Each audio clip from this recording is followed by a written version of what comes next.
Hello guys, how are you doing? Is everything fine? I hope it is. So I wanted to share some of my thoughts on this year's 24 Hours of Le Mans. This is the race number one of the planet, everybody knows that. This is the most important motorsports event of the whole year, and it has just been finished and the ceremony is currently going on. Everybody is congratulating each other, and overall I want to say that the race was really awesome. I was looking forward to it, though I was a little bit under the weather this week, to be honest, but the race compensated this. When I was watching, I really enjoyed, and it was a miraculous, I would even say, experience. As I'm a motorsports fan, for me this event is very important, and right now I even wrote some notes on my laptop, on my tablet, in order not to forget to share the most fundamental and important things that were during the race. The 24 Hours of Le Mans has been running since 1923, and this is an endurance race, which means that the race lasts for at least 4 hours and more. And the biggest challenges are 24-hour races, which means that you have to run your car for the whole day, starting at some point, for example yesterday, and finishing the race today. So you have a team of drivers, you have a team of mechanics and everybody involved, and it's a team effort. Everybody should be consistent, always exact and to the point in everything, doing everything like a clockwork, and only then you can achieve success in Le Mans. Several years, basically endurance racing, and especially WEC, and by WEC we mean the highest level of competition on the worldwide level in endurance racing, was dominated by Toyota's, whether it is about LMP1 class, which is now obsolete, or the new class hypercar. This year's Le Mans in general was a special event. We all know that it usually starts earlier, but this time it was in August. Anyway, it is better than in September, as it was the last year, so we are happy. It was postponed because of the obvious reasons, pandemic restrictions, etc., etc., and this is the reason why the race was held in August. But I think, in my opinion, that this is a very good decision, because in comparison to October, it's not autumn yet, and the day is a little bit shorter, but not as short as in September. And the race itself is great because the night is longer, but it is like enough long, not so much, not so little. And we are really excited at night time, because all the challenges and the most difficult moments usually happen at night.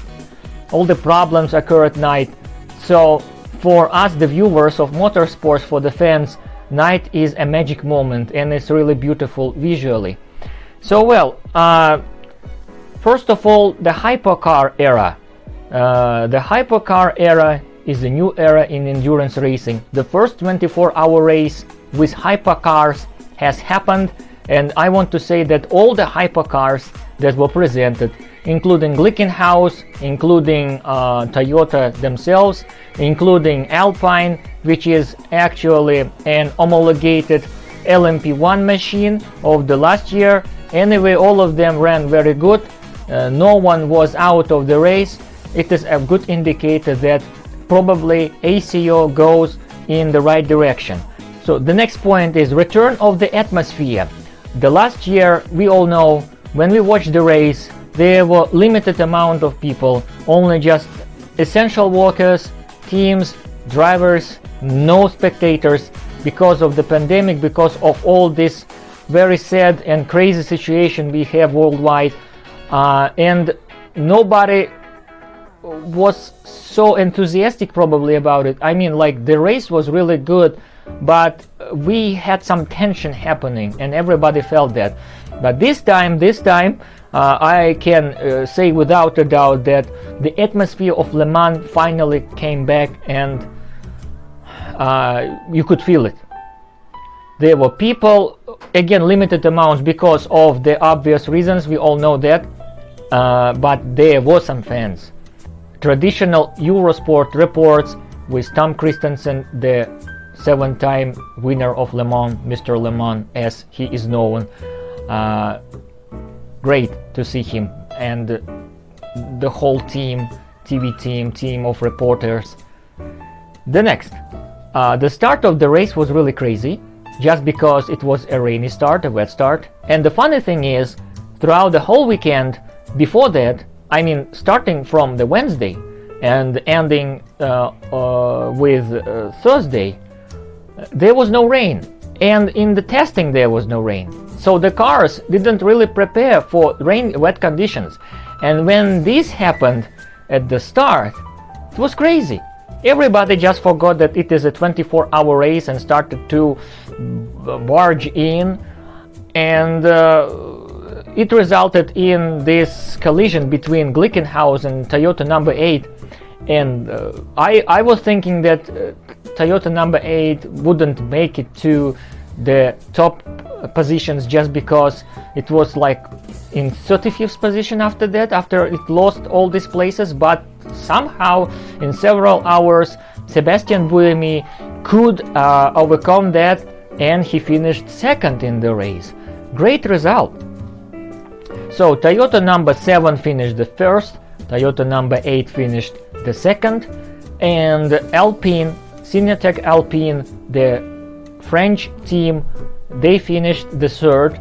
And I think that it is a very special victory for Alpine team and for the fans from France, because we know that 24 hours of Le Mans itself is a phenomenon that originated in France, and for the fans it is very, very pleasing, I think, that Alpine won. And I'm very happy for the team and for everybody involved. Congratulations, a very outstanding achievement, considering that all the teams prepared great. Glickenhaus prepared consistently. They were running and they didn't have just bunch of problems as usually newcomers have in certain classes, especially in such high class categories like LMP1 or let it be Hypercar, whatever. By the way, nice job for the Team WRT in LMP2 class, though the last lap was a disaster for the leading car, and nobody expected that something happened. Anyway, the next car, the second car, finished, it won the race. And anyway, great job for Team WRT, a little bit with mixed feelings, of course.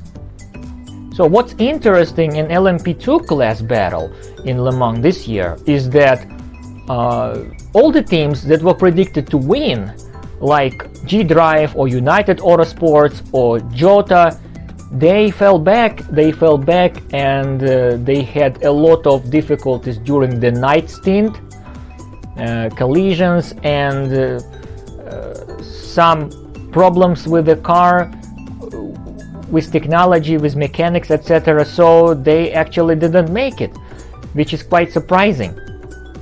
It was really sorry to see United Autosports to have such problems, because compared to the last year and their victory, and falling back in overall classification like that is disappointing. And I was also very disappointed for Richard Mille team, all-female crew with Sophia Flörsch. She got really unlucky. A car hit her, then the next car hit her when she was trying to get out of this situation. So very disappointing and sad for the team and the drivers, but they will come back. This is a strong team anyway. And I wanted to highlight the special team of Frédéric Saucet. We all know his story. If you don't know, check out his story. A racing driver who had a terrible accident, and right now he has physical limitations, and he gathered the team. I remember that moment several years ago with drivers with physical limitations, and his dream is that once they could win Le Mans in overall classification, and they came and they finished this race with a decent result, a great job, and these are people who everybody should look up to, people who, no matter what happens, they love life, they love what they do, and they try to do their best. They use all their strengths in order to compete and to feel the life. And finally, the final word for this Le Mans is, and that's what I was always wanted to tell, and that's what I was always thinking about, that finally number 7 Toyota won Le Mans. After all these years, 7 and 8, every time number 8 car finishes the first, every time number 7 car finishes the second. This is kind of like streak of unluckiness or something happening with this crew. And Kamui Kobayashi, after taking pole positions all the time, after setting a lap record in history of Le Mans, he finally clinches the victory. And it's a very well-deserved victory, because it was visible that this year they were stronger, they were more consistent, the car was perfect, everybody did the best job.